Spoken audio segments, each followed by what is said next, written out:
Predsednik Srpske radikalne stranke, profesor dr. Vojislav Šešelj, komentarisao je u jutarnjem programu televizije Happy novu vladu Crne Gore i žestoko kritikovao to što premijer Krivokapić nije povukao odluku o proterivanju srpskog ambasadora. Takođe kritikovao i to što nije povukao priznanje lažne države Kosovo, što je srpske lidere gurnuo u stranu i što Crna Gora još ne ukida sankcije protiv Ruske federacije. Lider radikala je istakao da misli da su Srbi u Crnoj Gori veoma razočarani i da se predsednik vlade Zdravko Krivokapić pokazao u najgorem svetlu.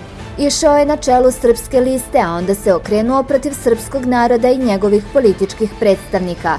Srpske lidere je gurnuo u stranu.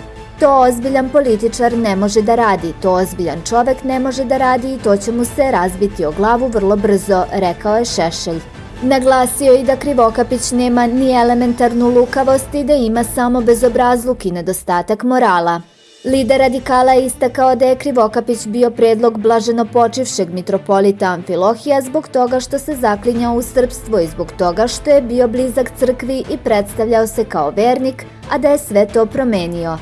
Šešelj je istakao da Krivokapić neće da poništi odluku o proterivanju srpskog ambasadora. Na jedan pokvaren način vadi se na Mila Đukanovića. Milo tu nema nikakvih ingerencija.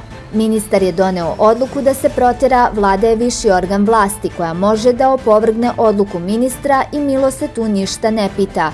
Krivokapić na tako pokvaren način nastupa u javnosti kako bi mu naivni ljudi poverovali, rekao je lider radikala.